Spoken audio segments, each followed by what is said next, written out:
Unit bayangan bantu Hamas di Gaza menjaga, menyembunyikan, dan menyerahkan sandera Israel sejak ditawan hingga dibebaskan.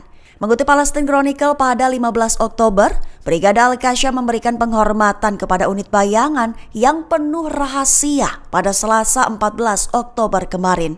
Seraya menggambarkan unit bayangan sebagai pihak yang bertanggung jawab untuk melindungi dan menyembunyikan para tawanan meskipun Israel terus berupaya mengungkap nasib mereka, di mana mereka yang utama mengorbankan tenaga dan darah serta telah berjasa mengamankan tawanan sekaligus memastikan keberhasilan pertukaran. Mengingat kemunculan unit bayangan yang jarang di depan publik memicu perdebatan di Israel. Sebagai informasi penting, unit bayangan beroperasi dalam kerahasiaan ketat mengingat sifat misinya yang sangat sensitif. Khususnya memastikan keamanan tawanan Israel di jalur Gaza dan menjaga anonimitas total. Lantas media Israel, saluran 12 Israel, menyebut kehadiran unit bayangan sebagai bukti Hamas masih menguasai Gaza. Iran dilaporkan telah menyerang bunker intelijen militer Israel di bawah tanah, di mana serangan rudal balistik Iran itu menghantam Menara Da Vinci, kompleks apartemen mewah di Israel. Mengutip Palestine Chronicle pada 15 Oktober, kabar ini diungkap oleh situs web The Grey Zone pada Senin 13 Oktober 2025. Sebagai informasi penting, lokasi yang sangat rahasia dan terlindungi secara elektromagnetik itu dikenal sebagai Situs 81. Pusat komando dan kendali militer yang dioperasikan bersama oleh militer Israel dan Amerika Serikat. Laporan dari sumber utama ini juga mencatat bahwa ketika Iran menyerang serangkaian target di lingkungan padat penduduk di Tel Aviv ini, otoritas Israel segera menutup area itu untuk mencegah jurnalis merekam kerusakan tersebut. Adapun serangan Iran ini yang telah dilakukan dan terjadi pada bulan Juni tahun ini, di mana Iran menyerang menara utara kompleks apartemen Da Vinci, bangunan yang terletak tepat di selatan menara Sanarit milik Angkatan Udara Israel di utara jembatan Hakiria. Presiden Amerika Serikat Donald Trump berikan pernyataan keras soal pelucutan senjata Hamas. Mengutip Kabarni pada 15 Oktober, hal ini diutarakan Trump di Gedung Putih sehari setelah kunjungannya ke Timur Tengah Selasa 14 Oktober 2025. Terkhusus setelah menandatangani perjanjian komprehensif guna mengakhiri perang di jalur Gaza setelah 2 tahun genosida. Perlu diketahui Trump menandatangani dokumen itu bersama para pemimpin regional lainnya, termasuk Presiden Mesir, Emir Qatar, dan Presiden Turki. Adapun dokumen itu menetapkan bahwa para penanda tangan akan terus berupaya mencapai visi komprehensif untuk perdamaian, keamanan, dan kesejahteraan bersama di kawasan berdasarkan prinsip saling menghormati dan nasib bersama.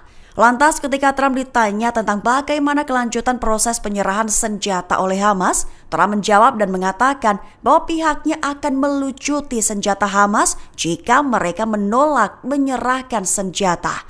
Bahkan Trump mengindikasikan bahwa hal ini dapat dilakukan dengan kekerasan jika diperlukan. And I spoke to Hamas and I said, "You're going to disarm, right?" "Yes, sir, we're going to disarm." That's what they told me. They will disarm or we will disarm them. Got it? Okay, what next. Is the deadline? Sir, you say quickly, but what is the deadline you're going to put on that? A reasonable period of time, pretty quickly. Perdana Menteri Israel Benjamin Netanyahu diprediksi akan menutup penyeberangan Rafah pada Rabu 15 Oktober waktu setempat. Buntut pihak Hamas diklaimnya menunda pengembalian jenazah tawanan Israel.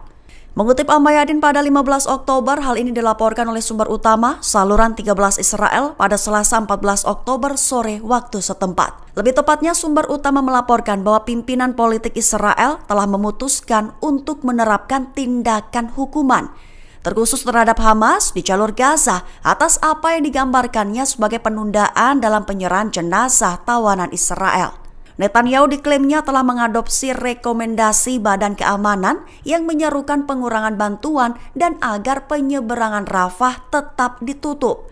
Lantas, otoritas pendudukan memutuskan untuk tidak membuka kembali penyeberangan Rafah pada hari Rabu, di mana secara signifikan mengurangi bantuan kemanusiaan yang menuju ke jalur Gaza.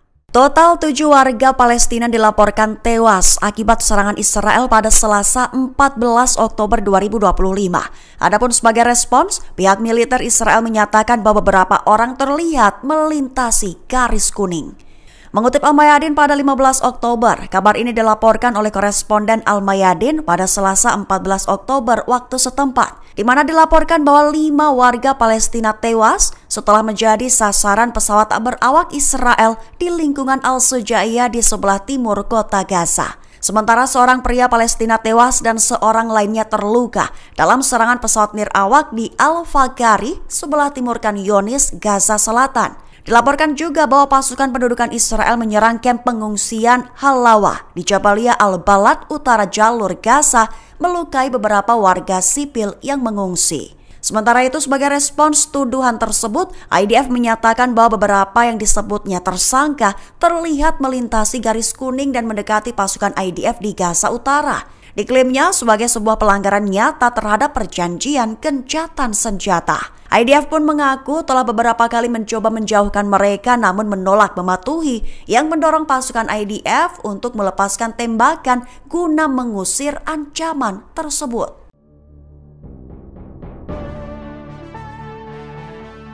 Pasukan perlawanan Palestina mengeksekusi puluhan orang sejak gencatan senjata dengan Israel berlaku pada Jumat 10 Oktober 2025. Mereka dieksekusi setelah dituduh bersekongkol dengan Israel. Hamas diketahui memperketat cengkraman mereka di Gaza pada 13 hingga 14 Oktober. Sedikitnya 33 orang telah dieksekusi di depan umum. Dalam video yang beredar, tampak para pejuang Hamas menyeret 7 pria ke dalam lingkaran orang-orang di kota Gaza. Pria tersebut dipaksa untuk berlutut, selanjutnya ditembak dari belakang. Sumber keamanan Palestina mengonfirmasi adanya insiden ini. Mereka mengatakan puluhan orang tewas dalam bentrokan antara kelompok bersenjata Hamas dan pihak yang berseteru dalam beberapa hari terakhir. Sementara pasukan Israel sendiri saat ini telah ditarik dari jalur Gaza.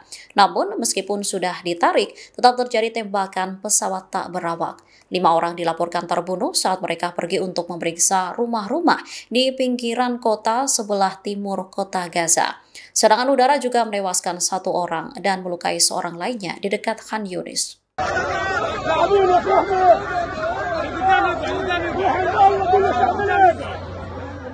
Sejumlah pria di Gaza dieksekusi mati oleh pasukan perlawanan Palestina Hamas setelah diduga bersekongkol dengan Israel. Eksekusi ini dilakukan di depan umum hingga disaksikan warga. Beginilah video detik-detik saat Hamas mengeksekusi 7 pria di depan umum. Mereka seluruhnya diseret ke dalam lingkaran orang-orang di kota Gaza. Mata para pria tersebut ditutup dengan kain, sementara tangannya diikat ke belakang. Selanjutnya, mereka dipaksa untuk berlutut. Hamas yang berada di belakang mereka selanjutnya melepaskan tembakan. Sebuah sumber Hamas mengonfirmasi keaslian video tersebut. Diketahui, Hamas memperketat cengkraman mereka di Gaza pada 13 hingga 14 Oktober. Sedikitnya 33 orang telah dieksekusi di depan umum. Sumber keamanan Palestina mengonfirmasi adanya insiden ini. Mereka mengatakan puluhan orang tewas dalam bentrokan antara kelompok bersenjata Hamas dan pihak yang berseteru dalam beberapa hari terakhir.